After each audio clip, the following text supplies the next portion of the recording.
अब next type हो गया ये enrichment media. Enrichment media, enrichment media यानी ये एक लिक्विड मीडिया है जिसमें हम या तो कोई इनहिबिटरी एजेंट ऐड कर रहे हैं। इनहिबिटरी एजेंट का मतलब क्या हुआ? इनहिबिटरी एजेंट यानी ऐसी कोई चीज़ जो कि किसी बैक्टीरिया या कोई स्पेसिफिक ऑर्गेनिज्म की ग्रोथ को रोक रहा, या फिर हम कुछ ऐसा ऐड करेंगे जो कि किसी स्पेसिफिक बैक्टीरिया की ग्रोथ को सपोर्ट कर रहा हो।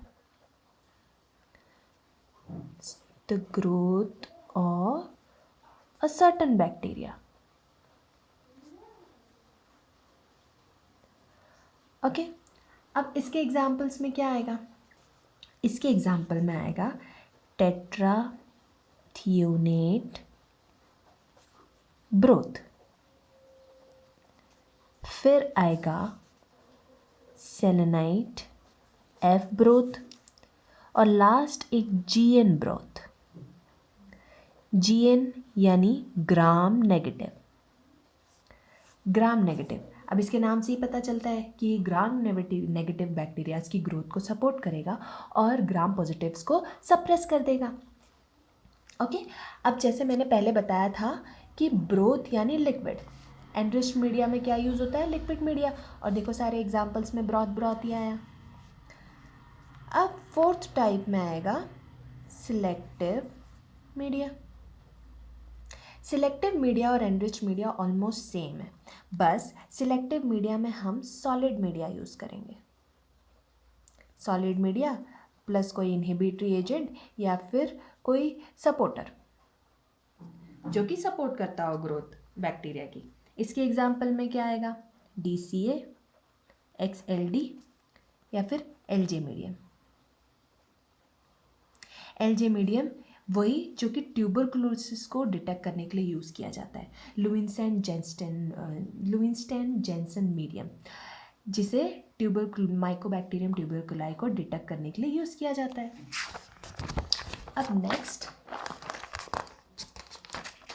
नेक्स्ट आ गया ट्रांसपोर्ट मीडिया। ट्रांसपोर्ट मीडिया, अब नाम से पता चल रहा है कि इसे ट्रांसपोर्ट के लिए यूज़ करेंगे। अब ट्रांसपोर्ट के लिए मीडिया यूज़ करने की क्या ज़रूरत है? वो इसलिए, सपोज़ कि आपने यहाँ से स्पेसिमेन कलेक्ट किया और यहाँ आपकी लैब है। अब यहाँ से यहाँ तक आपको उस बैक्टीरिया को लेके जाना है, बट वो बैक्टीरिया इतना फ्रेजाइल है कि वो यहाँ तक भी ज़िंदा नहीं पहुँच रहा, तो आप उसको थोड़ा सा न्यूट्रिशन प्रोवाइड कर दोगे। अब ये न्यूट्रिशन उसके रेप्लिकेशन में हेल्प नहीं करेगा, ना ही उसकी ग्रोथ में हेल्प करेगा, ये सिर्फ उसे लैब तक ज़िंदा पहुंचा देगा, इसीलिए उसको ट्रांसपोर्ट मीडिया कहते हैं। अब इसके एग्जाम्पल में क्या आएगा? एमीज मीडियम और स्टुअर्ट मीडियम। ओके, अब आया next type differential media. Differential media नाम से ही पता चल रहा है कि आप किसी दो चीज़ में डिफरेंशिएट करना चाहते हो, इसलिए आप डिफरेंशियल मीडिया को यूज़ करोगे। डिफरेंशियल मीडिया के सबसे अच्छे एग्जांपल्स में आता है मेकॉन्ग की अगार। मेकॉन्ग की अगार बेसिकली होता है येलो कलर का, यानी येलो कलर का, और इसे यूज़ क्यों करते हैं? लैक्टोज फर्मेंटर्स को डिटेक्ट करने के लिए, जो कि लैक्टोज को फर्मेंट कर देते हैं, ऐसे ऑर्गेनिजम्स को डिटेक्ट करने के लिए मेकॉन्ग की अगार यूज़ किया जाता है। अब अगर कोई चीज़ लैक्टोज फर्मेंटर नहीं है तो वो मेकॉन्ग की अगार का कलर चेंज ही नहीं करती, वो येलो कॉलोनीज ही बनाती है। जैसे एग्जाम्पल में आ गए साल्मोनेला और शिगेला। बट अगर कोई लैक्टोज फर्मेंटर हुआ जैसे कि ई कोलाई, तो ये कौन सा कलर देगा? ये देगा पिंक कलर।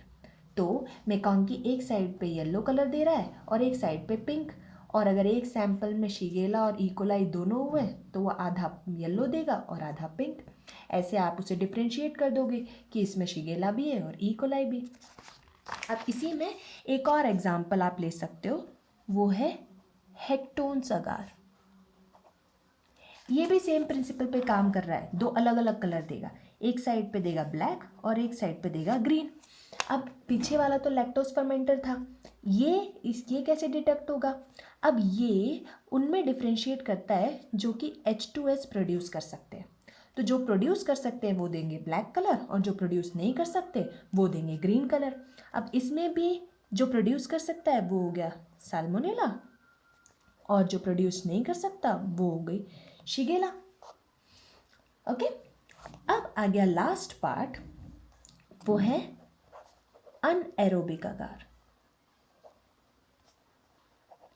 अब इसके नेम से ही पता चल रहा है कि ऐसे ऑर्गेनिजम्स जिनको ऑक्सीजन नहीं चाहिए, तो उन्हें मीडियम भी वैसे ही प्रोवाइड करना पड़ेगा, नहीं तो वो ग्रो ही नहीं करेंगे। तो इसके एग्जाम्पल में आ गया एगियोक अगार और anaerobic agar, anaerobic blood agar, sorry. That's it. Thanks for watching.